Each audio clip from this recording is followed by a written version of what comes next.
नमस्कार दोस्तों, आशा करता हूँ आपकी तैयारी बहुत ही अच्छी चल रही होगी और आप अच्छा ही प्रिपरेशन कर रहे होंगे।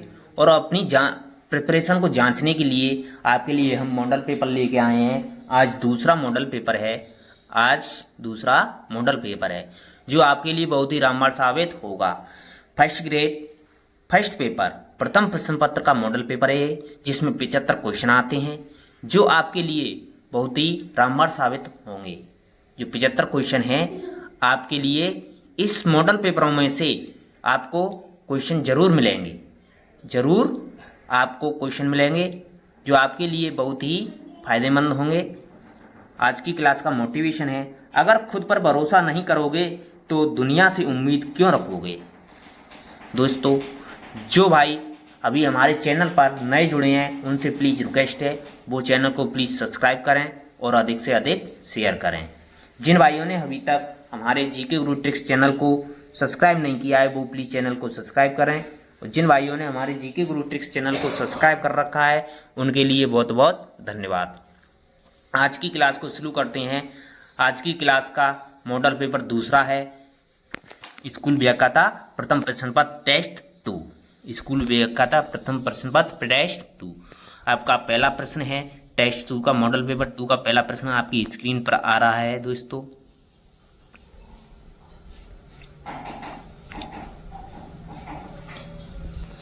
ये रहा पहला प्रश्न आपकी स्क्रीन पर।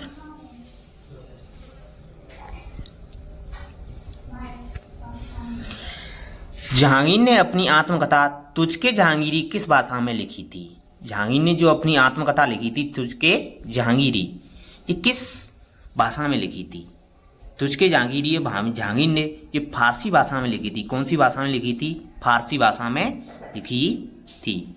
जहांगीर ने अपनी आत्मकथा फारसी भाषा में लिखी थी। आपका सही जवाब हो जाएगा ऑप्शन बी। आपका अगला सवाल है, किस कला मर्मज्ञ में जहांगीर को मुगल चित्रकला की आत्मा कहा जाता है। राय कृष्ण दास, कुमार स्वामी, पर्सी ब्राउन, मोती चंद्र। आपका सही जवाब होगा ऑप्शन सा पर्सी ब्राउन।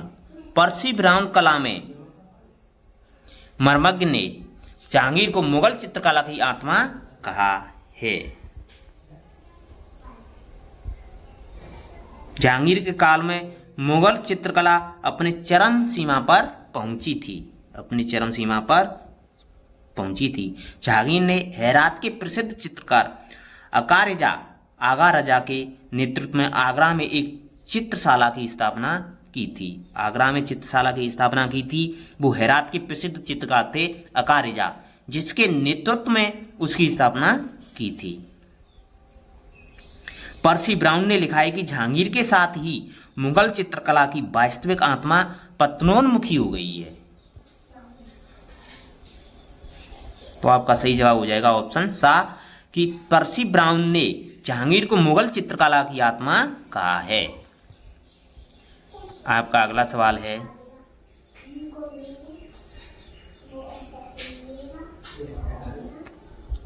निम्नलिखित में से किस भारतीय स्मारक के परिसर में 4 बाग अर्थात 4 वर्गाकार बगीचे हैं। अटाला मस्जिद जौनपुर में, जामा मस्जिद कम्बे में, शेरशाह का मकबरा सासाराम में, हुमायूं का मकबरा दिल्ली में। उन्नत प्रश्न। तो आपका सही जवाब होगा ऑप्शन द हुमायूं का मकबरा दिल्ली में। हुमायूं का मकबरा दिल्ली में है। वो भारतीय स्मारक के परिसर में 4 बाग या 4 वर्गाकार बगीचों में फैला हुआ है। 4 बाग पद्धति पर बना हुआ है। 4 बाग पद्धति पर बनाया हुआ वो हुमायूं का मकबरा है, दिल्ली में है। अकबर के काल की पहली इमारत दिल्ली में बना हुमायूं का मकबरा है, जिसका निर्माण अकबर के काल में दिल्ली में हुआ था। अकबर के काल में ही यह पहली इमारत है, लेकिन इसके निर्माण में अकबर का योगदान नहीं है। इसे अकबर की सौतेली मां हाजी बेगम ने पारसी वास्तुकार मिर्जा ग्यास बेग की देखरेख में बनवाया था। यह पहला मकबरा है जो 4 दीवार से घिरा है। इसे महबूब के लिए महबूबा की पेशकश कहा जाता है। हुमायूं के मकबरे को। आपका सही जवाब हो जाएगा ऑप्शन द। अगला सवाल है आपका, निम्नलिखित मुगल चित्रकारों में से कौन चित्रकार अपने चित्रों में पक्षियों, जानवरों, पेड़ों और फूलों के चित्रण में दक्ष था? कौन सा चित्रकार था जो पक्षियों, जानवरों, पेड़ों, फूलों की चित्रकारी करता था? अब्दुल समद, मंसूर, मिस्किन, विचित्र। तो आपका सही है उस्ताद मंसूर, ऑप्शन बा। उस्ताद मंसूर हैं, वो मुगल चित्रकारों में अपने चित्रों में पक्षियों, जानवरों, पेड़ों और फूलों के चित्रण बनाया करता था। बहुत ही सुंदर चित्र बनाया करता था। तो आपका सही जवाब यह आएगा ऑप्शन बा। उस्ताद मंसूर ने दुर्लभ पक्षियों, पशु पक्षियों और अनोखे पुष्पों के अनेक चित्र बनाए थे। इसकी महत्वपूर्ण कृतियों में साइबेरियन का एक बिरला सारस सबसे महत्वपूर्ण कृति है उस्ताद मंसूर की। जहांगीर ने उस्ताद मंसूर को नासिर उल अस्र की उपाधि दी थी तथा अबुल हसन को नासिर उद जमा की उपाधि दी थी। आपका अगला सवाल है,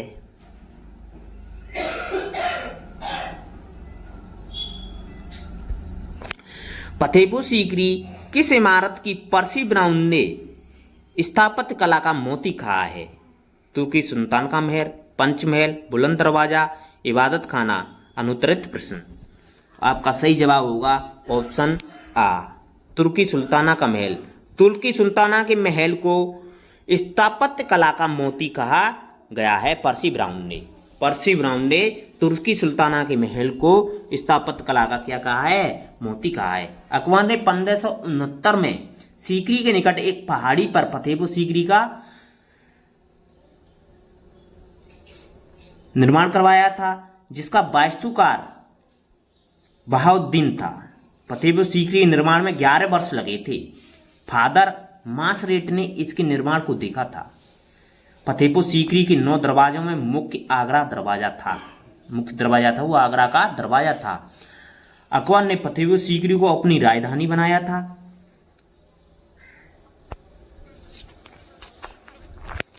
और पर्सी ब्राउन ने फतेहपुर सीकरी में बने तुर्की सुल्ताना के महल को स्थापत्य कला का मोती कहा था।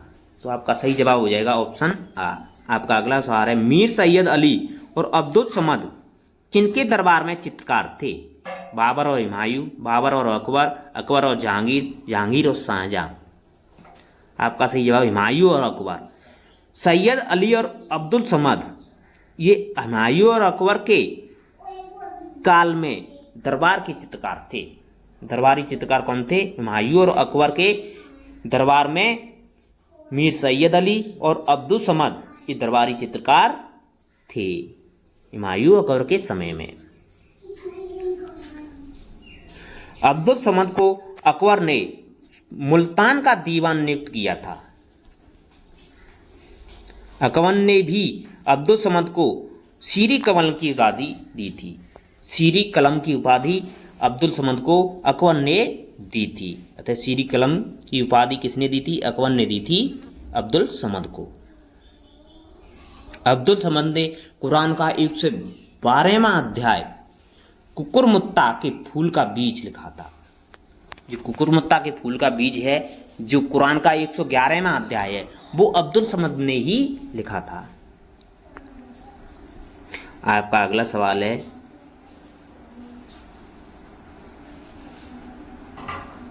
उद्यानों के बारे में सूची दे रखी है कि सूची एक मुगल उद्यानों से संसूचित करती है तथा सूची सेकंड शासकों को संसूचित करती है जिनके शासनकाल में उद्यान बनाए गए थे। कुछ सूचियों को मिलान करना है कि किस किस के शासनकाल में कौन सी उद्यान बनाए गए थे, उसको मिलान करना है। तो इसको मिलान करना है सूची एक को सूची सेकंड से।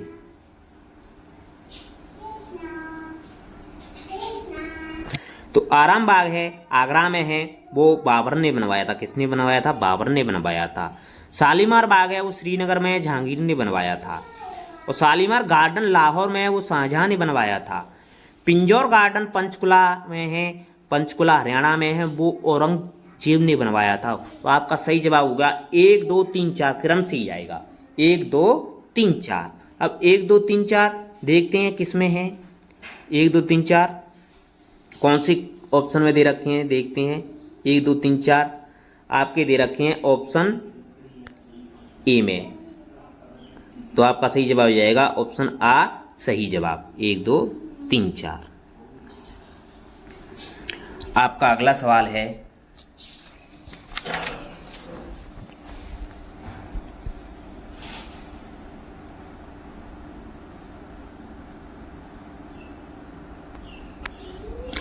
किस मुगल बादशाह का मकबरा रावी नदी के तट पर बना हुआ है।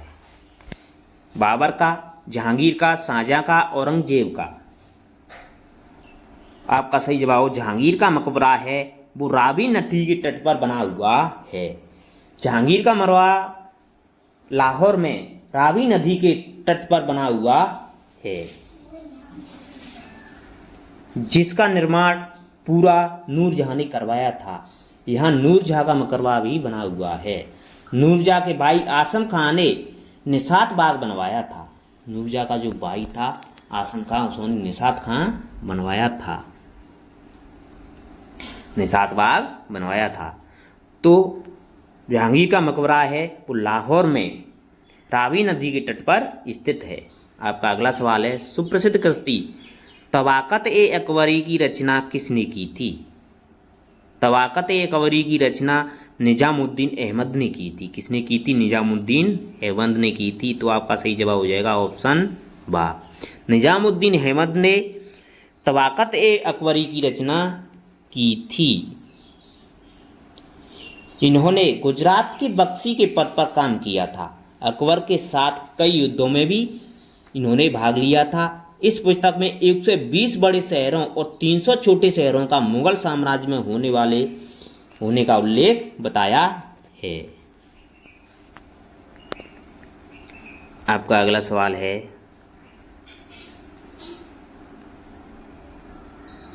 वह कौन सा हिंदू चित्रकार था जो जहांगीर द्वारा ईरान के शाह अब्बास प्रथम का छाया चित्र बनाने के लिए भेजा गया था।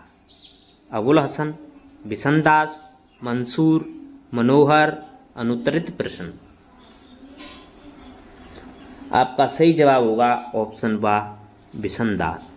बिशनदास हिंदू चित्रकार था जो जहांगीर द्वारा ईरान के शाह अब्बास प्रथम का छाया चित्र बनाने के लिए भेजा गया था। आपका सही जवाब हो जाएगा ऑप्शन बा।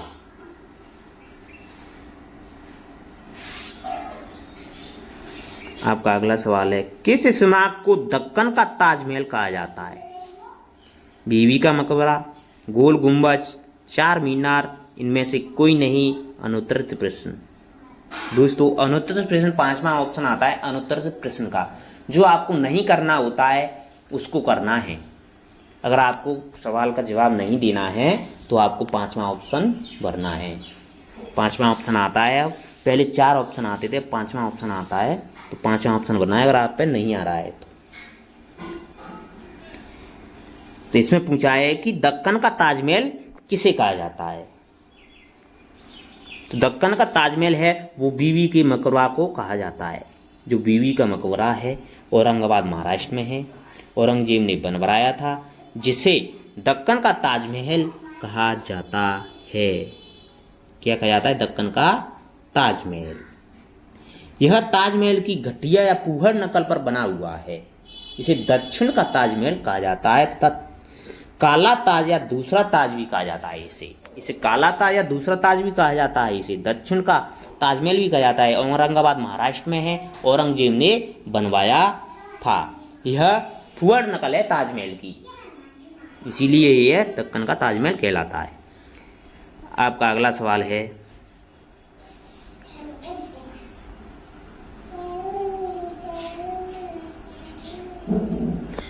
शाहजहां ने किस संगीतज्ञ को गुण समुद्र की उपाधि दी थी? गुण समुद्र की उपाधि दी थी। लाल खां को, फकीक खल्ला को, बिशमराम खां को, खुशहाल खां को। अनुत्तरित प्रश्न। आपका सही जवाब होगा लाल खां को। शाहजहां ने लाल खां को गुड़ समुद्र की उपाधि दी थी।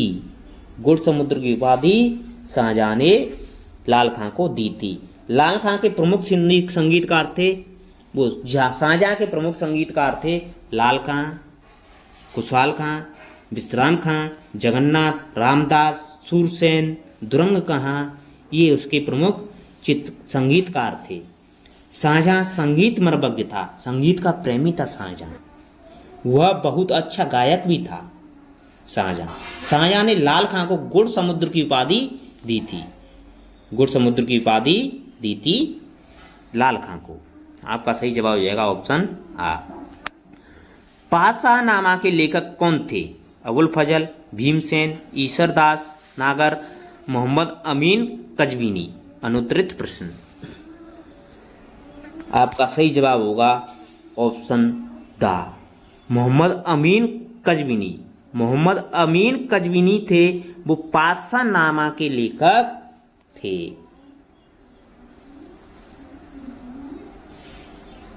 आपका अगला सवाल है,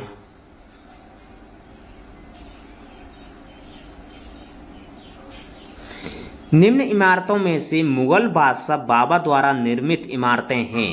इमारत दे रखी हैं दोस्तों, कौन कौन सी इमारतें हैं जो बाबर द्वारा निर्मित हैं, उनको पहचान करना है। तो काबुल बाग मस्जिद है, पानीपत में है, ये बाबर द्वारा ही बनवाई गई थी, तो ये तो है ही।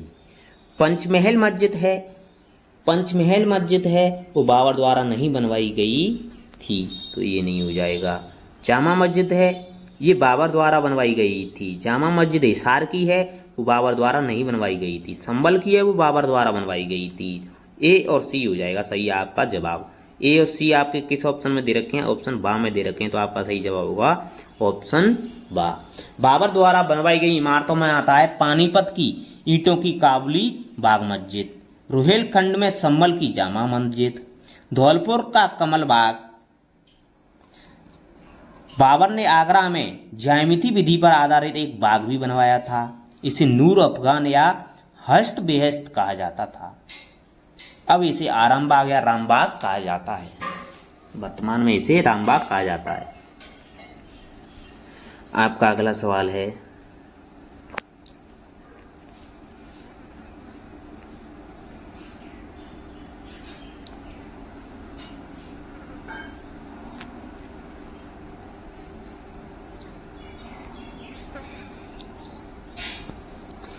निम्नलिखित इमारतों में से कौन सी इमारत शान फतेहपुर कहा जाता है? बुलंद दरवाजे को, तुर्की सुल्तान के महल को, जामा मस्जिद को, शहजादी अम्बर का महल को। तो आपका सही जवाब होगा ऑप्शन 7 जामा मस्जिद को। फतेहपुर सीकरी की जामा मस्जिद को शान फतेहपुर कहा जाता है, जो अकबर ने बनवाई थी। शान फतेहपुर कहा जाता है फतेहपुर सीकरी की जामा मस्जिद को। आपका अगला सवाल है, एतमादुल्ला का मकबरा बनवाया था अकबर के समय, बाबर के समय, हुमायूं के समय, जहांगीर के समय। अनुत्तरित प्रश्न। तो एतमादुल्ला का मकबरा जहांगीर के समय बनवाया गया था। उस समय कौन था? जहांगीर था, तो जहांगीर के समय बनवाया गया था एतमादुल्ला का मकबरा।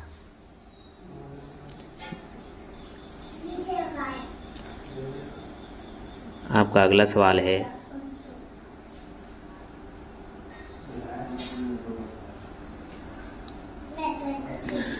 राजस्थान माध्यमिक शिक्षा अधिनियम कब बना था? 1950, 1957, 1961, 1973। आपका सही जवाब होगा ऑप्शन बा 1957 में। राजस्थान माध्यमिक शिक्षा अधिनियम 1957 में बना था। 4 दिसंबर 1957 को स्थापना की गई थी, जिसका मुख्यालय कहाँ है? जयपुर में है। उस मुख्यालय कहाँ है? जयपुर में। राजस्थान माध्यमिक शिक्षा बोर्ड अजमेर का प्रमुख कार्य होता है। जो माध्यमिक शिक्षा बोर्ड अजमेर है, जिसका प्रमुख कार्य क्या होता है? तो विद्यालयों को मान्यता देना, बोर्ड परीक्षाओं का आयोजन मूल्यांकन करना, सृजनात्मक उपयोगिता का आयोजन करना। उपरोक्त सभी अनुत्तरित प्रश्न। आपका सही जवाब होगा ऑप्शन द उपरोक्त सभी। राजस्थान माध्यमिक शिक्षा बोर्ड अजमेर का प्रमुख कार्य है विद्यालयों को मान्यता देना, बोर्ड परीक्षाओं का आयोजन एवं मूल्यांकन करना, सृजनात्मक उपयोगिता का आयोजन करना, परीक्षा संबंधी कार्य करना, केंद्रीय छात्रवृत्ति संबंधी कार्य करना, प्रकाशन संबंधी कार्य करना, शिक्षक एवं विद्यार्थी हेतु सृजनात्मक प्रतियोगिताओं का आयोजन करना, बोर्ड द्वारा प्रदत्त मेरिट छात्रवृत्ति देना, राष्ट्रीय एवं राज्य प्रतिभा खोज परीक्षा करना, ये इसके प्रमुख कार्य हैं। आपका अगला सवाल है, राजस्थान माध्यमिक शिक्षा बोर्ड का मुख्य कार्यपालक होता है। बोर्ड का अध्यक्ष, बोर्ड सचिव, शिक्षा मंत्री, मुख्यमंत्री। अनुत्तरित प्रश्न। आपका सही जवाब होगा बोर्ड सचिव। बोर्ड सचिव होता है वो राजस्थान माध्यमिक शिक्षा बोर्ड का मुख्य कार्यपालक होता है, जो राज्य सरकार द्वारा नियुक्त किया जाता है, जो आरएएस के समकक्ष होता है। आपका अगला सवाल है, राजस्थान माध्यमिक शिक्षा बोर्ड में गणपूर्ति के लिए कुल सदस्य संख्या का कितना प्रतिशत होना आवश्यक है? 25, 30, 33, 75। आपका सही जवाब होगा ऑप्शन सा 33। राजस्थान माध्यमिक शिक्षा बोर्ड में गणपूर्ति के लिए कुल सदस्य संख्या का 33% होना आवश्यक है। 1/3 सदस्यों की उपस्थिति होना आवश्यक है। आपका अगला सवाल है, जिन भाइयों ने अभी तक हमारी जीके गुरु ट्रिक्स चैनल को लाइक नहीं किया है वो प्लीज चैनल को लाइक जरूर करें। राजस्थान माध्यमिक शिक्षा बोर्ड के संगठनात्मक ढांचे में विधानसभा अध्यक्ष द्वारा मनोनीत सदस्यों की संख्या कितनी होती है? 7, 15, 11, 2। अनुत्तरित प्रश्न। आपका सही जवाब होगा ऑप्शन द 2। राजस्थान माध्यमिक शिक्षा बोर्ड में संगठनात्मक ढांचे में विधानसभा अध्यक्ष द्वारा मनोनीत सदस्यों की संख्या 2 होती है। मनोनीत सदस्यों की संख्या कितनी होती है?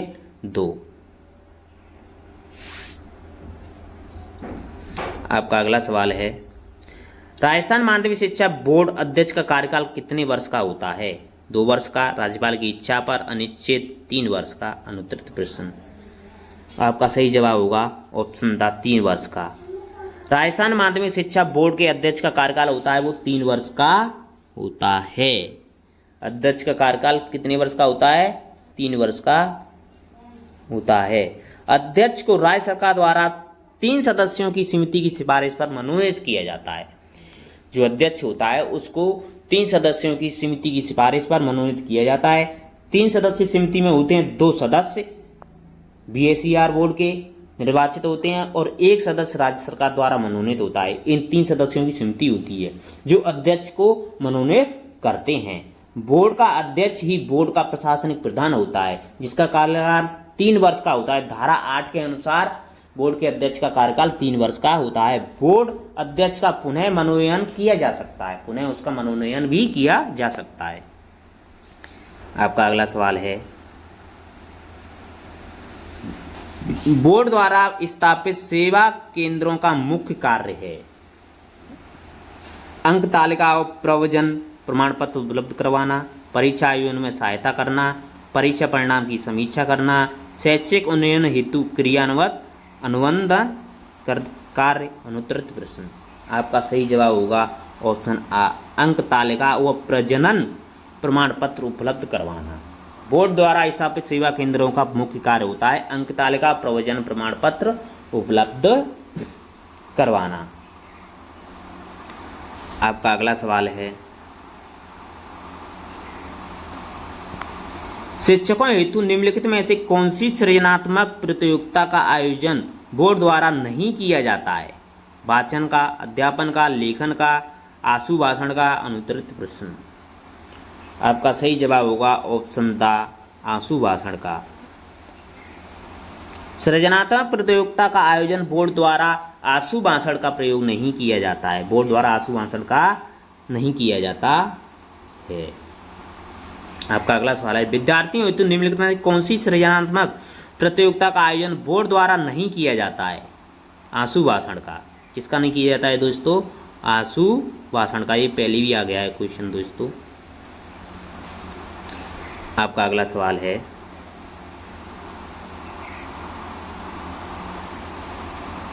राजस्थान माध्यमिक शिक्षा बोर्ड अजमेर द्वारा अनुचित साधनों की रोकथाम अधिनियम कब बना था? 1990 में, 1991, 1992, 1993? अनुत्तरित प्रश्न। आपका सही जवाब होगा ऑप्शन सा,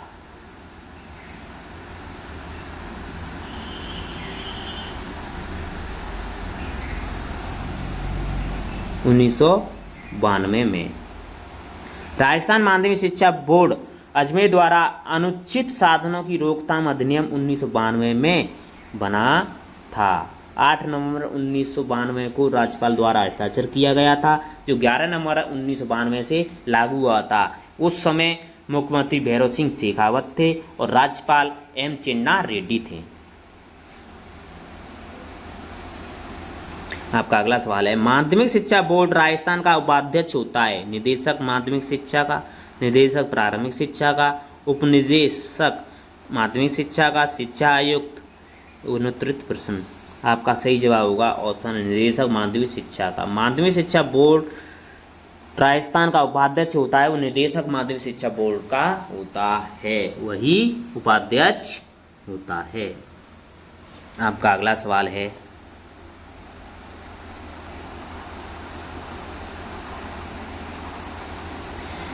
राजस्थान माध्यमिक शिक्षा बोर्ड अजमेर निम्नलिखित में कौन सी कैरियर परामर्श सामग्री की मार्गदर्शिका प्रदर्शित नहीं करता है? दृष्टि, दिशा, रावेरा, प्राइम? अनुत्तरित प्रश्न। आपका सही जवाब होगा रावेरा। रावेरा है उसे माध्यमिक शिक्षा बोर्ड अजमेर द्वारा मार्गदर्शिका प्रकाशित नहीं की जाती है। दिशा है वो शैक्षिक एवं व्यावसायिक मार्गदर्शन पत्रिका है। दृष्टि रोजगार अवसर मार्गदर्शिका पत्रिका है। गार्गी है वो बालिका शिक्षा प्रोत्साहन मार्ग है। प्राइम है वो प्राइवेट सेक्टर में रोजगार हेतु मार्गदर्शन है। बोर्ड जर्नल पत्रिका का प्रकाशन त्रैमासिक करता है। तो इसमें इसका रावेरा का प्रकाशित नहीं करता है। आपका सही जवाब ऑप्शन सा। अगला सवाल है आपका, निम्नलिखित में से असंगत है, असंगत को पहचानना है दोस्तों। बोर्ड दे रखे हैं, बीएसईआर बोर्ड के अध्यक्ष, स्थापना, ये सब कुछ दे रखा है, फिर तत्व दे रखा है। अजमेर में स्थानांतरण कब किया गया था, ये सब कुछ दे रखा है। असंगत पहचाना है कौन सा? अध्यक्ष। अध्यक्ष होता है वो मनोनीत होता है। अध्यक्ष होता है बोर्ड का, वो क्या होता है? मनोनीत होता है दोस्तों, ये तो सही है। सचिव होता है वो नियुक्त किया जाता है, ये भी सही है। स्थापना 4 दिसंबर 1957 को की गई थी, ये भी सही है। अजमेर में स्थानांतरण, इसका अजमेर में स्थानांतरण 1 जनवरी 1961 को किया गया था। कब किया गया था? 1961 को किया गया था। तो ये हो जाएगा गलत 4 नंबर का, तो ऑप्शन दा आपका सही जवाब हुआ। इसमें असंगत हो जाए तो ऑप्शन दा, अजमेर में इसका स्थानांतरण 1961 में किया गया था, 1 जनवरी 1961 को। आपका अगला सवाल है,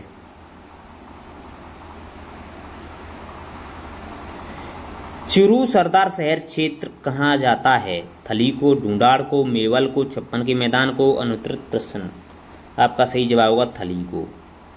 जो थली क्षेत्र है उसको चुरू सरदार शहर क्षेत्र कहा जाता है। ढूंढाड़ है उसे जयपुर के आसपास के क्षेत्र को ढूंढाड़ क्षेत्र कहा जाता है। डूंगरपुर और बांसवाड़ा के आसपास के क्षेत्र को मेवल कहा जाता है। प्रतापगढ़ और बांसवाड़ा के मध्य 56 गांवों का समूह है, उसे 56 का मैदान कहा जाता है। वो गंगानगर के निकट को क्षेत्र को अयोध्या कहा जाता है और कुरु अलवर के आसपास के निकट को कुरु क्षेत्र कहा जाता है। कोटा के आसपास के क्षेत्र को हय कहा जाता है और नागौर के आसपास के क्षेत्र को हय छत्रपुर कहा जाता है। राजस्थान शब्द का सर्वप्रथम प्रयोग किसने किया था? जॉर्ज थॉमस ने, कर्नल जेम्स टोड ने, महात्मा गांधी ने, टी.एच. हेंडले ने? आपका सही जवाब होगा ऑप्शन कर्नल जेम्स टोड ने, ऑप्शन बा। कर्नल जेम्स टोड ने राजस्थान शब्द का सर्वप्रथम प्रयोग किया था। टी.एच. हेंडले ने तो आकृति बनाई थी। टी.एच. हेंडले ने राजस्थान के नक्शे की आकृति बनाई थी? कर्नल जेम्स ने राजस्थान शब्द का सबसे पहले प्रयोग किया था। और राजपूताना शब्द का प्रयोग सबसे पहले जॉर्ज थॉमस ने किया था। जॉर्ज थॉमस ने राजपूताना शब्द का प्रयोग किया था।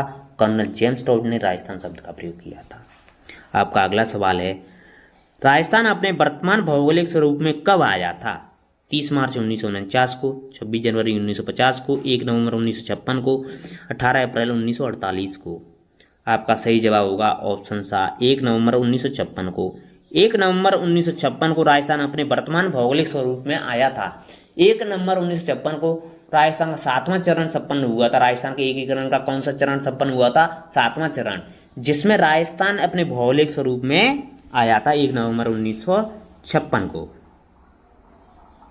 आपका सही जवाब हो जाएगा ऑप्शन सा, ऑप्शन सा। आपका अगला सवाल है,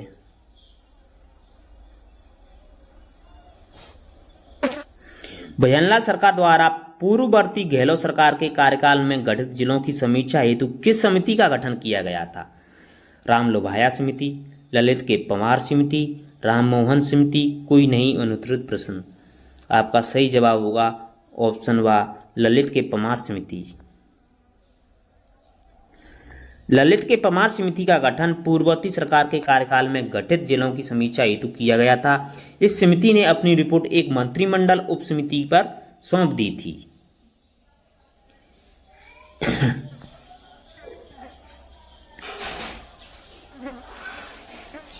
आपका अगला सवाल है, 31वें जिले हनुमानगढ़ का गठन कब हुआ था?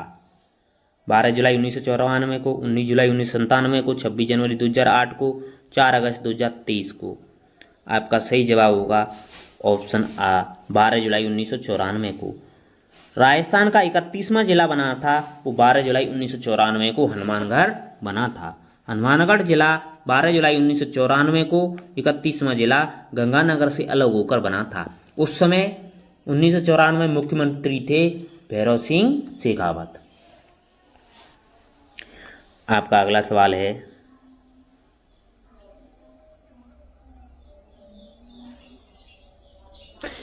नवगठित जिला ब्यावर किन जिलों से मिलकर बना है? जो ब्यावर जिला है नया, वो किन जिलों से मिलकर बना है? अजमेर, जोधपुर, राजसमंद, अजमेर पाली भीलवाड़ा, अजमेर पाली टोंक, अजमेर पाली राजसमंद, चित्तौड़गढ़। अनुत्तरित प्रश्न। आपका सही जवाब होगा अजमेर पाली और भीलवाड़ा से मिलकर के ब्यावर जिला बनाया गया है। नया जिला बनाया है, जो ब्यावर जिला बनाया है, कुछ क्षेत्र अजमेर से लिया गया है, कुछ पाली से लिया गया है, कुछ भीलवाड़ा से लिया गया है। इस तरह नया जिला ब्यावर बनाया गया है, जिसमें अजमेर से 4 तहसीलें ली गई हैं, पाली से 2 तहसीलें ली गई हैं, भीलवाड़ा से 1 तहसील। टोटल मिलाकर इसमें 7 तहसील हैं। ब्यावर जिले में कितनी तहसीलें हैं? 7, जिसमें अजमेर से सबसे ज़्यादा ली गई हैं 4, पाली से 2, भीलवाड़ा से 1। इन 3 जिलों से मिलकर के नया जिला ब्यावर बना है। आपका अगला सवाल, राजस्थान का राज्य पुष्प खीड़ी, रोहेड़ा, कुंडावन, चिंकाड़ा क्या है? आपका सही जवाब होगा ऑप्शन बा रोहिड़ा। रोहिड़ा है वो राजस्थान का राज्य पुष्प है।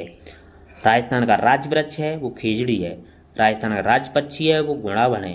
राजस्थान का राज्य पशु है चिंकारा है। राज्य पशु है वो पालतुओं में ऊँट है, वन्य जीवों में चिंकारा है। राजस्थान का राज्य खेल है वो बास्केटबॉल है। राजस्थान का राज्य वाद्य यंत्र है वो दोस्तों अलगोजा है। क्या है? अलगोजा।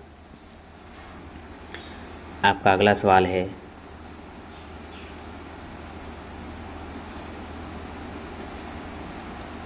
श्री गंगानगर के साथ सीमा नहीं लगती है।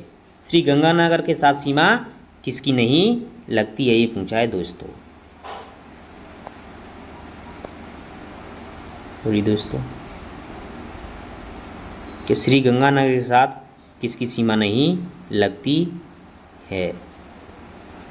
नागौर की, पंजाब की, बीकानेर की, हरियाणा की। अनुत्तरित प्रश्न। आपका सही जवाब होगा ऑप्शन द हरियाणा की।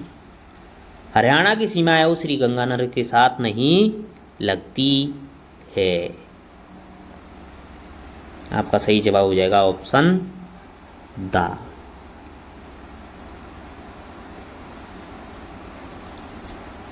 आपका अगला सवाल है, वर्तमान नागौर का प्राचीनतम नाम था। अभी बताया था दोस्तों पहले क्या नाम था, जोहाईबाटी, अहिछत्रपुर, सफादलक्ष, बैराट, अनुत्तरित प्रश्न। तो नागौर का वर्तमान नागौर है जिसका प्राचीनतम नाम अहिछत्रपुर था। क्या कहते थे उसको, नागौर के आसपास के क्षेत्र को अहिछत्रपुर कहते थे। क्या कहते थे, अहिछत्रपुर। तो आपका सही जवाब हो जाएगा ऑप्शन बा। जोहाईबाटी था वो बीकानेर के उत्तर पश्चिमी भाग था, जिसको जोहड़वीर कहते हैं, वर्तमान में क्या कहते हैं, जोहड़वीर कहते हैं।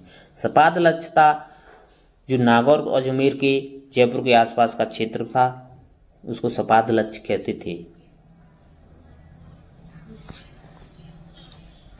वो बैराट था वो मत्स्य जनपद की राजधानी थी बैराट। आपका अगला सवाल है, करौली से धौलपुर व उत्तर प्रदेश तक विस्तृत क्षेत्र क्या कहलाता है, कुरु जनपद, सूरसेन, गोपालपाल, हय या हाड़ौती। आपका सही जवाब होगा ऑप्शन सूरसेन जनपद। करौली से धौलपुर व उत्तर प्रदेश तक के विस्तृत क्षेत्र को सूरसेन के नाम से जाना जाता था। अलवर से कुरुक्षेत्र,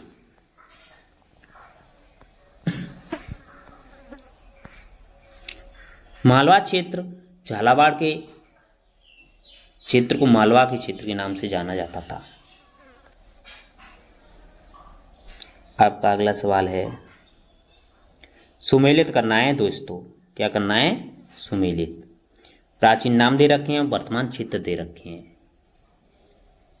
प्राचीन नाम, वर्तमान क्षेत्र, इनको क्या करना है, सुमेलित करना है। तो खैराड़ है, खैराड़ को वर्तमान में क्या कहते हैं, टोंक कहते हैं। मेवात है उसको वर्तमान में अलवर, भरतपुर और डीग के क्षेत्र को मेवात कहा जाता है। सुजला चुरू के क्षेत्र को कहा जाता था। Shekhawati, Sikar, Churu, Jhunjhunu, same to same है दोस्तों। 1 2 3 4 1 2 3 4 दे रखे हैं आपके ऑप्शन आ में, तो आपका सही जवाब होगा ऑप्शन आ। आपका अगला सवाल है, नागौर जिले के साथ सीमा नहीं लगती है। नागौर जिले के साथ किसकी सीमा नहीं लगती है, फलौदी, ब्यावर, जैसलमेर, चुरू।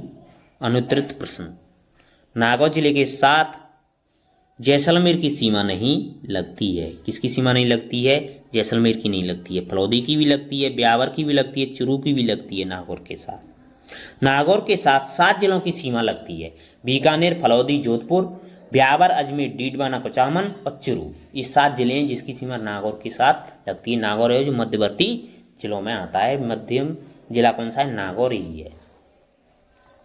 आपका अगला सवाल है, डीडवाना कुचामन में शामिल तहसील कौन कौन सी हैं। डीडवाना कुचामन जो नया जिला बना है जिसमें कौन कौन सी तहसील शामिल हैं। डीडवाना कुचामन में तहसील शामिल हैं,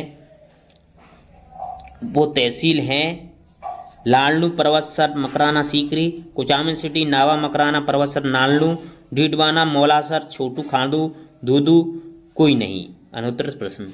आपका सही जवाब होगा ऑप्शन बा, कुचामन सिटी, नावा, मकराना, परवतसर, नालनू। ये सभी डीडवाना कुचामन में शामिल तहसीलें हैं।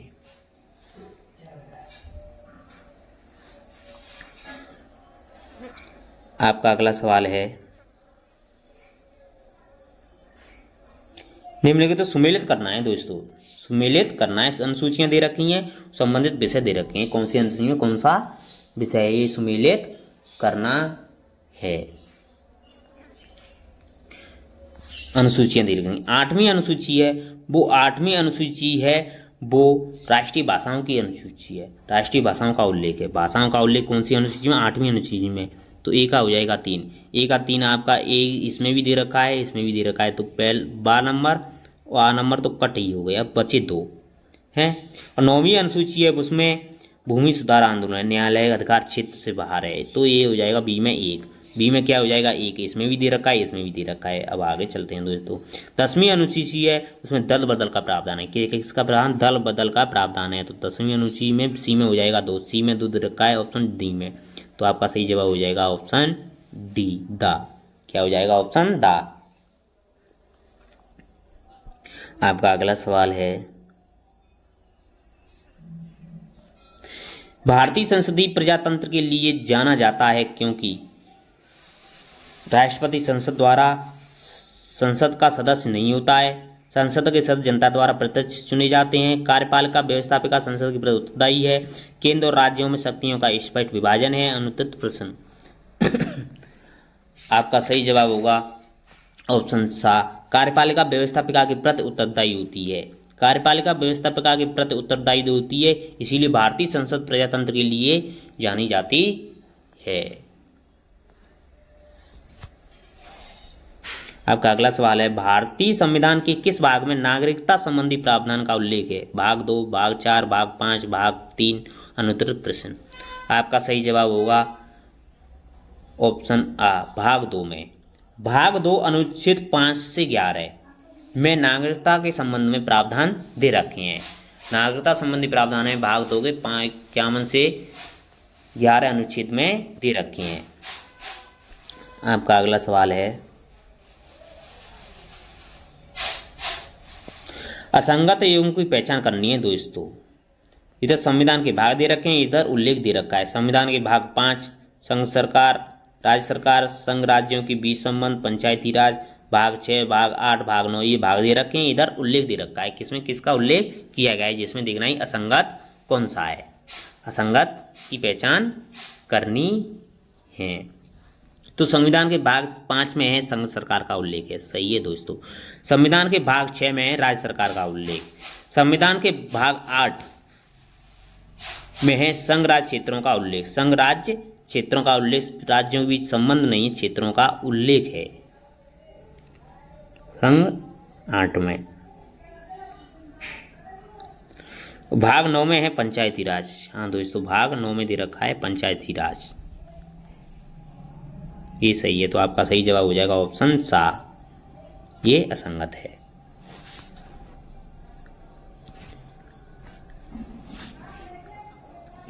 आपका अगला सवाल है,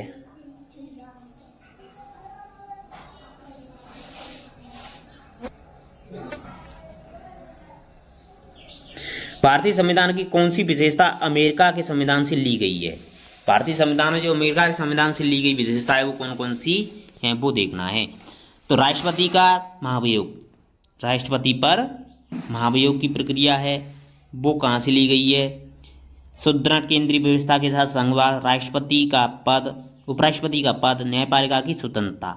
नीचे कूट दे रखे हैं दोस्तों, तो आपको देखना ही कौन कौन सी विशेषताएं हैं जो अमेरिका के संविधान से ली गई हैं। तो राष्ट्रपति पर महाभियोग ये अमेरिका के संविधान से ली गई है। सुदृढ़ केंद्रीय व्यवस्था के साथ संघवाद ये अमेरिका से नहीं लिया गया है। उपराष्ट्रपति के पद अमेरिका से लिया गया है। न्यायपालिका की स्वतंत्रता अमेरिका से लिया गया है।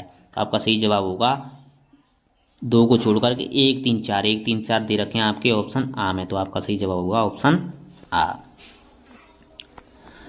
आपका अगला सवाल है, साइंस के क्वेश्चन आ रहे हैं दोस्तों। अब निम्नलिखित प्रक्रिया में कौन सा कथन सही है?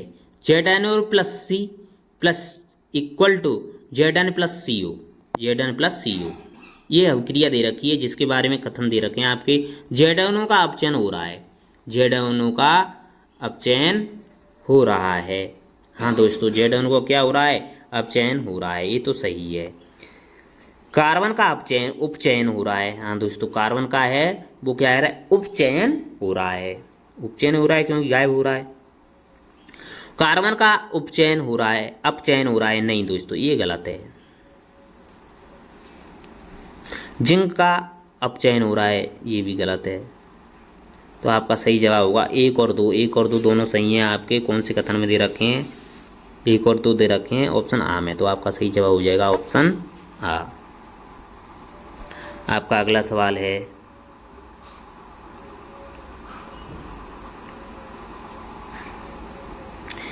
जंग रोकथाम की कौन सी एक विधि है? क्रिस्टलीकरण, अवसादन, गैल्वेनीकरण, इनमें से कोई नहीं। अनुत्तरित प्रश्न। आपका सही जवाब हुआ ऑप्शन सा गैल्वेनीकरण। गैल्वेनीकरण है वो जंग रोकथाम के लिए एक विधि है। जंग की रोकथाम के लिए जस्ते की या जिंक की परत चढ़ाई जाती है। लोहे या इस्पात के ऊपर जिंक या जस्ते की परत चढ़ाई जाती है, जिससे धातु का संरक्षण रुक जाता है, संचारण क्या हो जाता है, रुक जाता है, जंग नहीं लगती है, लेप किया जाता है। आपका अगला प्रश्न है,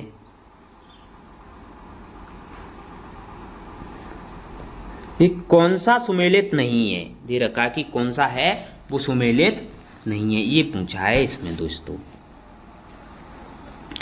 Pb plus CuCl2 is equal to PbCl2 plus Cu विस्थापन अभिक्रिया है ये।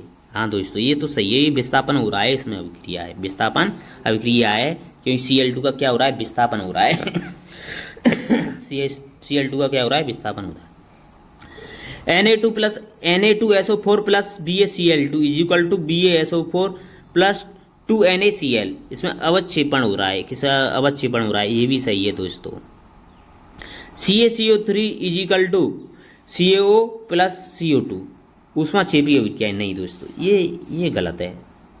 तो आपका सही जवाब वैसे भी क्या हो जाएगा, सी हो जाएगा।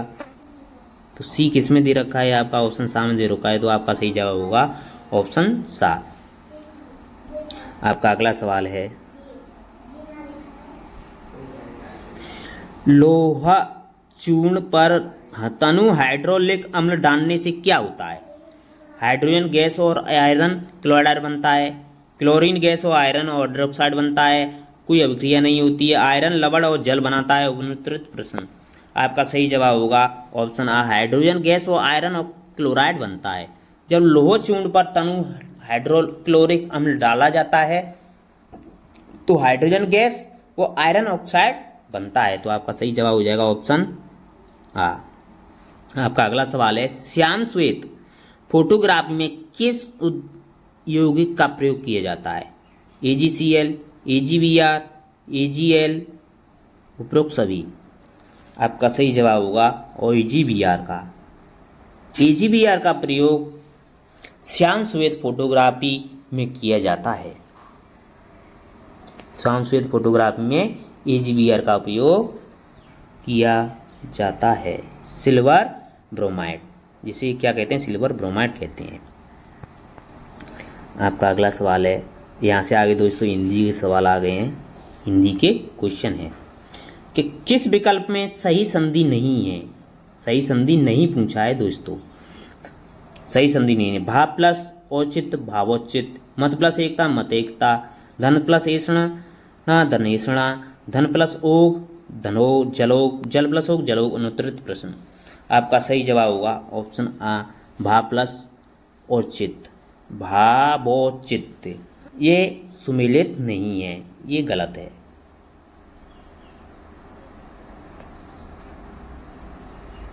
ये है जो गलत है।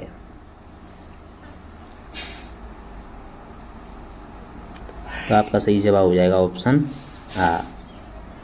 ऑप्शन क्या हो जाएगा? हाँ। आपका अगला सवाल है,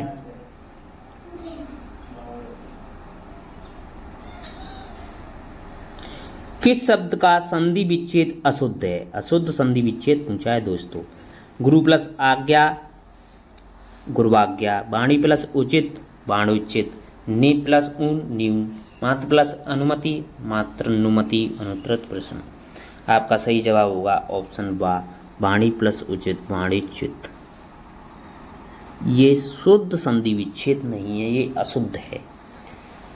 वाणी प्लस उचित वाणिच्युत का सही संधि विच्छेद वाणी प्लस उचित होगा, वाणी प्लस उचित होगा, बड़ी की मात्रा आएगी दोस्तों वाणी में। आपका सही जवाब हो जाएगा ऑप्शन बा। अगला सवाल है, निम्न सही संधि का चयन करना है दोस्तों, सही संधि का क्या करना है, चयन करना है। प्रलय प्लस अ प्रलय, विधेय प्लस अक विधायक, भो प्लस इस भविष्य, भो प्लस अना भावना। अनुत्तरित प्रश्न। आपका सही जवाब होगा ऑप्शन दा, भो प्लस अना भावना। ये सही है दोस्तों, बाकी ये सभी गलत हैं। बाकी ये सभी हैं जो गलत हैं। वो प्लस अना ये सही संधि है। प्रलय प्लस अ प्रलय होता है, प्रलय एक मात्रा आएगी, इस पर क्या आएगी, एक मात्रा आएगी। विधेय प्लस अ विधायक होता है, इस पर दो मात्रा आएंगी। भौ प्लस इस पर एक मात्रा आएगी, तो इसीलिए ये गलत है, ये वाला सही है। आपका अगला सवाल है, निम्नलिखित में से सही संधि नहीं है, सही संधि नहीं है। पो प्लस इत पवित्र, पो प्लस अन पावन, पौ प्लस अन पावन, मधु प्लस अरि माधुरी, नदी प्लस आगम नद्यागम। अनुत्तरित प्रश्न। आपका सही जवाब होगा ऑप्शन मधु प्लस अरि माधुरी। ये सही संधि नहीं है। मधु प्लस अरि माधुरी सही संधि नहीं है, ये होता है मध्वरी। मधु प्लस अरि मध्वरी, आधा ध वो आएगा इसमें, मध्वरी, तो ये हो जाएगा आपका गलत। परमोषध शब्द का संधि विच्छेद कौन सा होगा? परम प्लस औसत, परम प्लस औसत, परम प्लस औसत, परम प्लस औसत। आपका सही जवाब होगा ऑप्शन सा परम प्लस औसत। परमोषध का संधि विच्छेद होगा परम प्लस औसत, जिसमें वृद्धि स्वर संधि है। आपका अगला सवाल है, मुद्रित लिपियों से प्राप्त आंकड़ों को खाली जगह के नाम से जाना जाता है। प्राथमिक आंकड़े, द्वितीयक आंकड़े, सांख्यिकी आंकड़े, इनमें से कोई नहीं। यह अनुत्तरित प्रश्न। आपका सही जवाब होगा ऑप्शन बा द्वितीयक आंकड़े। मुद्रित लिपियों से प्राप्त आंकड़ों को मुद्रित आंकड़ों के नाम से जाना जाता है।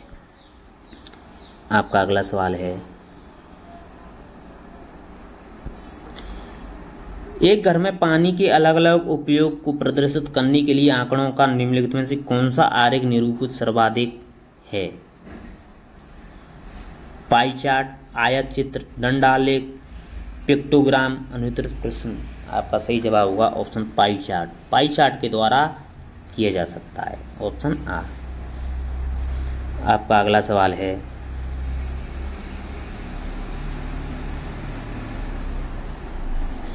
एक वर्ष में परिवार के खर्च को कौड़ी रूप में विभाजित करते हैं, कौड़ी रूप में विभाजित करते हैं। एक वर्ष में खर्च की जगह कुल राशि है वो 50,000 रुपये दे रखी है।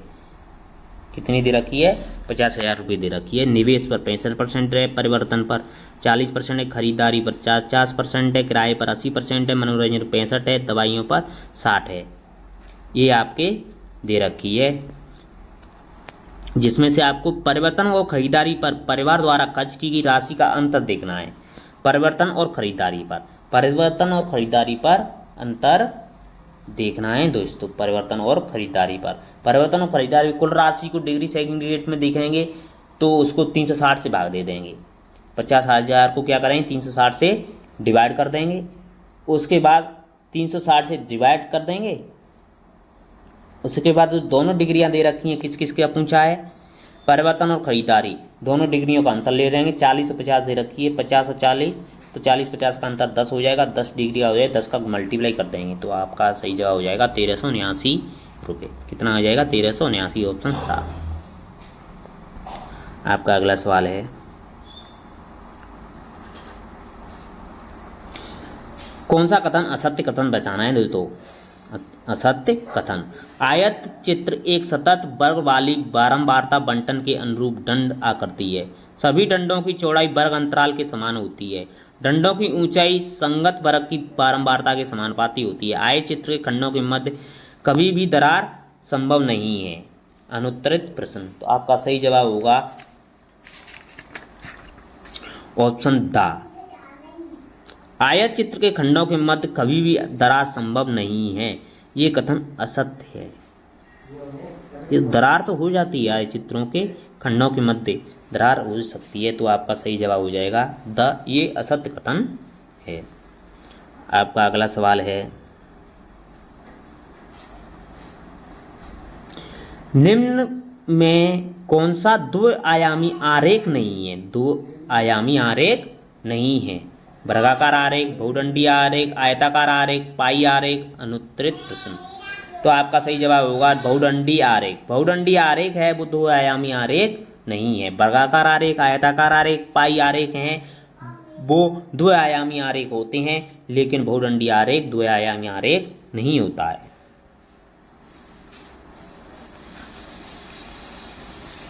आपका अगला सवाल है, ये चार्ट दे रखा है दोस्तों। दिए गए चित्र में एक शहर के 1080 लोगों के खाने की पसंद दर्शाई गई है।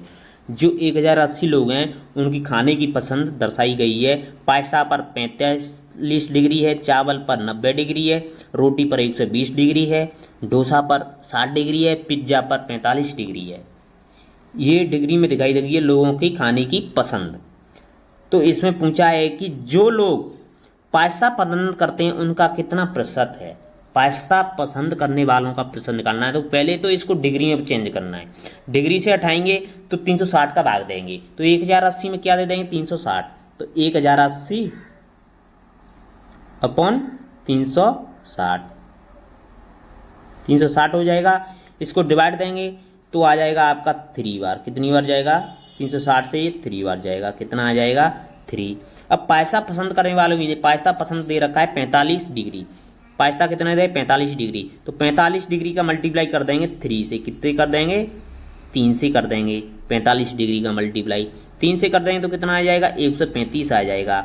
अब उसमें पूछा है कि जो लोग पास्ता पसंद करते हैं उनका प्रतिशत पूछा है। प्रतिशत पूछा है तो 135 बटे 1080, 1080 गुणा 100, गुणा 100, तो आपका प्रतिशत आ जाएगा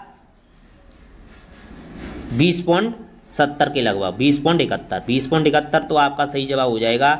20.71 का हो जाएगा 21% लगभग। सॉरी 20.71 क्यों आएगा, 12.5 आएगा। कितना आएगा 12.5 बार जाएगा। कितनी बार जाएगा 12.5 बार। तो 12.5 बार जाएगा तो आपका सही जवाब हो जाएगा 12.5। 12.5 आपके कौन से ऑप्शन में, ऑप्शन दा में, तो सही जवाब हो जाएगा ऑप्शन दा 12.5। आपका अगला सवाल है, सारणी दे रखी है जिसका अध्ययन करना है, प्रश्न का उत्तर देना है। वर्ष दे रखे हैं, ये कुल आयत दे रखा है, कुल आयात दे रखा है, फिर इलेक्ट्रॉनिक वस्तुओं का आयात दे रखा है। अब पूछा 2008 में आयात सभी वर्षों के कुल आयात का कितने प्रतिशत है। 2008 में जो आयात दे रखा है वो सभी वर्षों के आयात का कुल कितना % है, ये पूछा है दोस्तों। तो इसको करेंगे 2006 में पूछा है दोस्तों, सॉरी 2008 कह रहा था मैं, 2006 में पूछा है। तो 2006 में पूछा है तो 2006 में कितना दे रखा है 6404 दे रखा है। 6404 दे रखा है, 6404 दे रखा है, 6404 दे रखा है, जिसको सभी वर्षों के देख लेना। सभी वर्षों को क्या कर लेंगे, जोड़ कर लेंगे। सभी वर्षों को क्या कर लेंगे, ऐड कर लेंगे। सभी को ऐड करके 6404 में डिवाइड दे देंगे और मल्टीप्लाई 100 का कर देंगे तो आपका आ जाएगा लगभग 21% के लगभग आएगा। तो आपका सही जवाब होगा ऑप्शन आ। क्या करेंगे कि 6404 अपॉन इन सब की सभी आयातों को जोड़ेंगे तो इन सभी आयातों को आएगा 3091.7 आएगा, 3091.7 आएगा, 30,970 आएगा।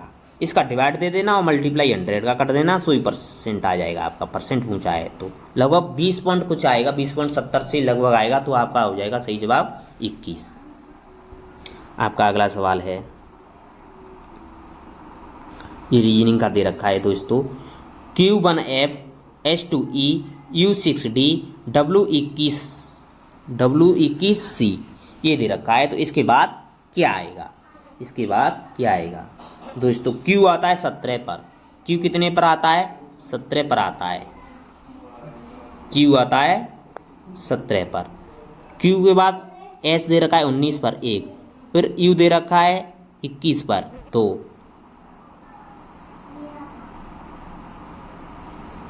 फिर दे रखा है W 23 पर 3, फिर दे रखा है W के बाद 2 जोड़ जाओ 23 और 2, 23 और 3 ऐसे 1 2 3 ऐसे 4 जोड़ेंगे तो क्या आएगा 22 आएगा। क्या आएगा 22, पहले क्या आएगा 22, 2 जोड़ेंगे तो 22 आएगा, तो 22 तीन दे रखा है तो 7 कट ही हो गया। फिर उसके दे रहा है 1 2 6 21, इसमें दे रखा है 1 2 6 21। 1 एक का मल्टीप्लाई प्लस 1, 1 का मल्टीप्लाई प्लस 1 करेंगे तो 1 2 आ जाएगा इसका। 2 में 2 का मल्टीप्लाई करेंगे प्लस 2 करेंगे तो 6 आ जाएगा। और 6 में 3 का मल्टीप्लाई करेंगे प्लस 3 करेंगे तो 21 आ जाएगा।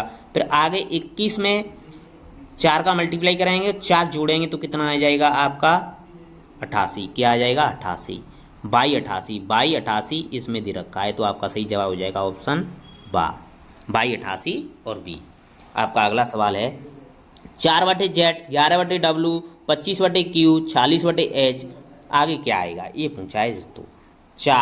4 से 11 हो रहा है आपका प्लस 7, फिर 11 से 25 हो रहा है प्लस 14, फिर 14 25 हो रहा है, 25 से प्लस 21 हो रहा है 40, तो 7 का मल्टीप्लाई चल रहा है, तो 7 दूनी 14 7 3 21 7 चौक 28।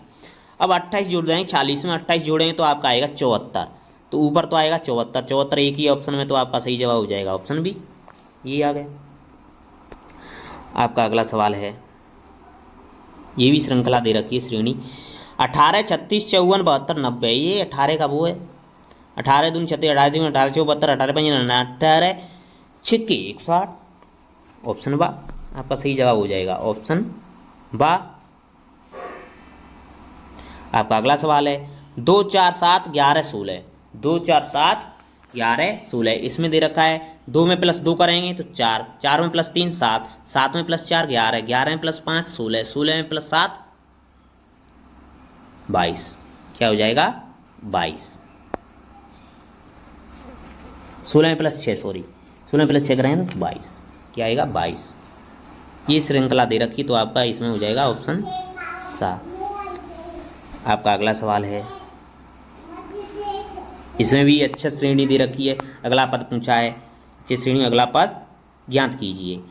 DHL PTX BFJ, DHL, अब DHL दे रखा है 4 8 12, और 4 8 12 से क्या हो रहा है ये 16 20, 4 8 12 से क्या हो रहा है ये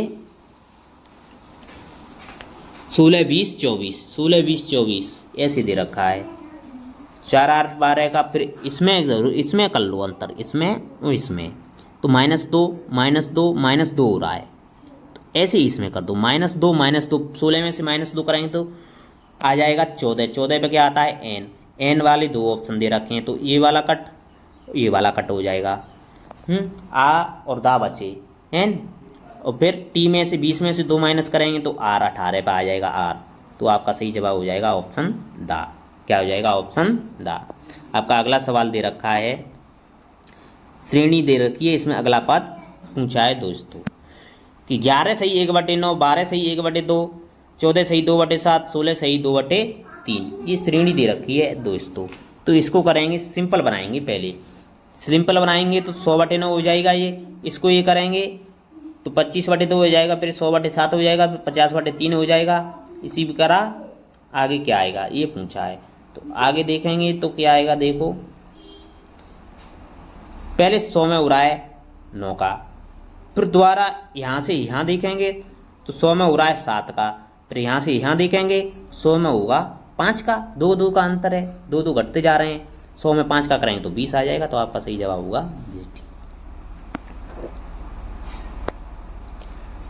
आपका अगला सवाल है, यहाँ से आगे दोस्तों इंग्लिश के क्वेश्चन आ गए हैं।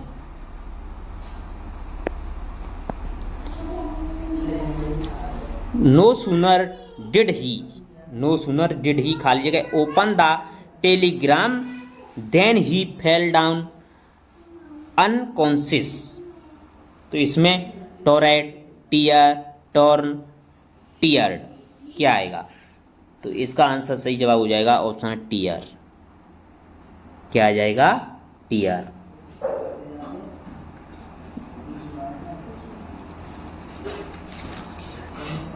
जिसमें क्या दे रखा है दोस्तों, हेल्पिंग नाउन डिड का यूज हुआ है, डिड का यूज हुआ है, डिड के साथ कौन सी फॉर्म आती है, डिड के साथ फर्स्ट फॉर्म ही आती है, फर्स्ट फॉर्म दे रखी है टीयर, फर्स्ट फॉर्म टीयर आएगा। आपका अगला सवाल है,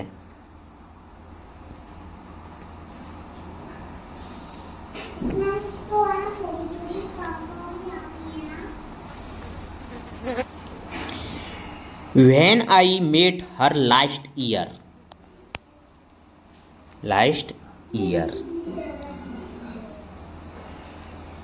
अब क्लोज दे रखा है जो उसको, इसमें क्या है, पास्ट इंडेफिनिट टेंस दे रखा है। इधर क्या है, ये पास्ट इंडेफिनिट टेंस है। पास्ट इंडेफिनिट लास्ट ईयर आएगा, पास्ट इंडेफिनिट टेंस है, तो इधर आएगा पास्ट परफेक्ट टेंस। क्या आएगा, पास्ट परफेक्ट टेंस। और पास्ट परफेक्ट टेंस में हेड आता है, हेड मैरिड सिंस 5, ये भी हेड है, ये तो होगा नहीं, ये नीचे की दोनों तो होंगी नहीं। अब बताए सिंस या 4-5 ईयर, सिंस या 4-5 ईयर, तो आपका सही जवाब होगा 4 आएगा। क्या आएगा, 4 आएगा, सिंस नहीं आएगा। तो आपका सही जवाब हो जाएगा ऑप्शन बा, क्योंकि एक तरफ पास्ट इंडेफिनिट दे रखा है तो दूसरी तरफ पास्ट परफेक्ट आएगा। जो वैन आ जाता है तो उसके तरफ से एक पास्ट इंडेफिनिट है, क्योंकि सेकंड फॉर्म दे रखी है मेड। तो दूसरी तरफ आएगा past perfect, had plus had been plus third form. आपका अगला सवाल है,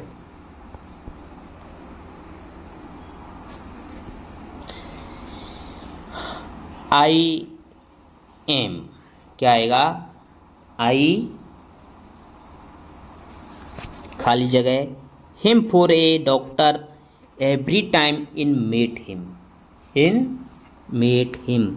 अब दे रखा है, एक तरफ दे रखा है पास्ट से इंडेफिनिट, सेकंड फॉर्म दे रखती है, इधर क्या आ जाएगा, इधर भी क्या आएगा,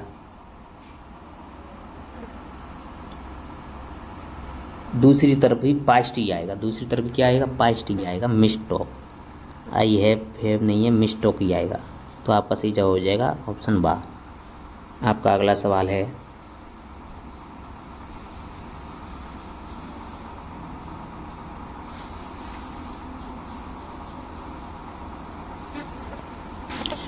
while the guests खाली जगह thieves खाली जगह into the house and खाली जगह a large amount of money। while के साथ कंटिन्यूस टेंस का प्रयोग किया जाता है। जहाँ while आ जाता है उसके साथ किसका प्रयोग किया जाता है, कंटिन्यूस का टेंस का प्रयोग किया जाता है। सही सीक्वेंस में पास्ट कंटिन्यूस तथा पास्ट इंडेफिनिट टेंस का यूज हुआ। Past continuous, past indefinite, past continuous, past indefinite. Past continuous past indefinite में दे रखा है आपका ऑप्शन दा में बर डांसिंग ब्रॉक स्टॉल, ये आ जाएगा ऑप्शन था। आपका अगला सवाल है, सी खाली जगह एवरी ब्यूटीफुल वैन सी खाली जगह एमोंग। और वहन दे रखा है तो एक तरफ पास्ट का इंडिकेशन लगेगा, तो पास्ट इंडेफिनिट में पास्ट में चलेगा, तो पास्ट में क्या आ जाएगा, ये तो लुक्ड आ जाएगा, एक बाज आ जाएगा। क्या आ जाएगा, लुक्ड बाज, लुक्ड बाज संसार का सही जवाब आ जाएगा। थैंक यू दोस्तों, आपके लिए दूसरा मॉडल पेपर सॉल्व किया है, जो आपके लिए बहुत ही रामबाण साबित हुआ होगा, आपको अच्छा भी लगा होगा। मॉडल पेपर में बहुत ही महत्वपूर्ण प्रश्नों को लेकर आए थे हम, जो आपके लिए बहुत ही अच्छे होंगे। और आपने अपनी प्रिपरेशन देखी होगी, आपने आप कितना सॉल्व कर पा रहे हैं, आप कितने मार्क्स बन रहे हैं, आप अपनी चेक करना है तो आपके कितने बन रहे हैं, और आप अपनी प्रिपरेशन को देखना कि हम कितना प्रिपरेशन कर रहे हैं इसमें। इसीलिए हम आपके लिए मॉडल पेपर लेकर आए थे, जो आज का दूसरा मॉडल पेपर हुआ, दूसरा मॉडल पेपर पूरा हुआ। थैंक यू, धन्यवाद। अगर आपको वीडियो पसंद आई है तो लाइक करें और अधिक से अधिक शेयर करें। थैंक यू, आपका दिन शुभ हो।